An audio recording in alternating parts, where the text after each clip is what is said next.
Welcome to Local Edition. I'm Tracy Young. Over the past decade and a half, the United States has signed two very important free trade agreements, the North American Free Trade Agreement and the Central American Free Trade Agreement, which includes the Dominican Republic. And joining us to evaluate these agreements and also other agreements that are currently pending in Congress is Congressman Dreier, who represents the 26th District. Nice to be back, Tracy. Thanks for sir. having me. It's good to have you here in the district. As you look back, it's always easy to look back at something and say maybe something wasn't perfect or it was good. On balance, though, when you look back at NAFTA and CAFTA-DR, how would you evaluate those two agreements? You know, you're right that nothing is absolutely perfect, but the goal of eliminating barriers and cutting taxes is what these trade agreements are about, because a tariff is a tax.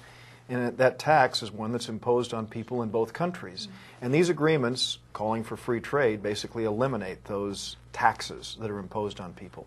And while I'm not going to say that any of these agreements have been perfect, I do believe that they've been, on balance, as you said, on balance, very beneficial. For California especially, it's been good for the country. Because trade's our #1 industry here. That's exactly right. And I mean, if you look at what has happened in California on the trade issue alone, it has been absolutely phenomenal. We have 50,000 businesses in this state that export. And you know what? Most of them are small businesses, mom and pop operations. And the world has access to the U.S. consumer market. They can sell here, and so we can buy at Walmart, or Kmart, or Target, or any other store. And that's a good thing that we can have access to those products. These agreements simply work to open up those markets in other countries, whether it's in Colombia, we're working on that, and as you said, in Mexico, Canada.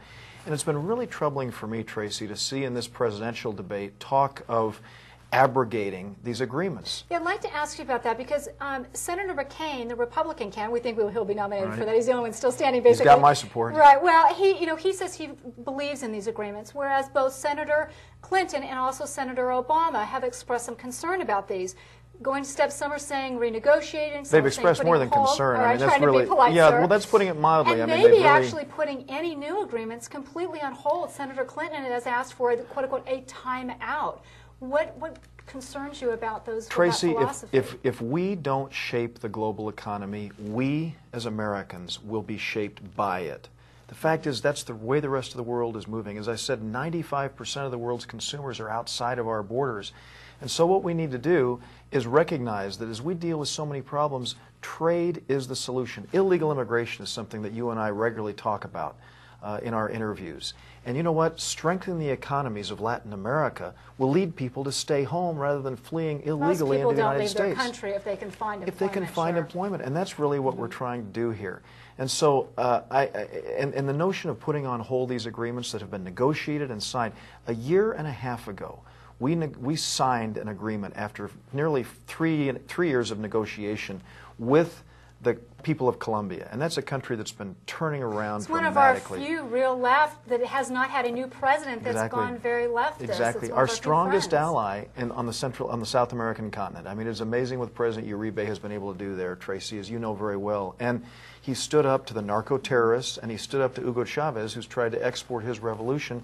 And all we're saying is, since Colombian coffee, cut flowers, bananas can come duty-free into the United States, why don't we have an agreement that allows us to sell Caterpillar tractors, Whirlpool washing machines, and products that are made here in Colombia into Colombia, where there are 40 million consumers? That's all this agreement is about, and we're saying, let's do this. And unfortunately, there are a lot of people who've just said no. Right. Just real briefly, I do have compassion for people. Maybe you've worked in an industry 20, 30 years, and all of a sudden you're out of a job. Are we helping those people Absolutely. so that we're keeping It's our important. eyes out for You're Americans? so right. You're so right. We need to do that because we need to focus on ourselves. We need to look at the challenges that we have. We have packages for trade adjustment assistance, which is very important to help those. We need to retrain people. And I know it's a challenge if someone is 40, 45 years of age to look at retraining, but we need to do that, and we are doing that, and we're committed to doing that. But frankly, I think that trade itself is the greatest benefit because those jobs are not lost because we're selling more into other countries. They're lost because of other global factors involved, like the fact that the corporate tax rate in the United States is the second highest in the world. We need to focus on ourselves, and we can help our workers. Right. Thank you for your time, sir. Thanks, Tracy.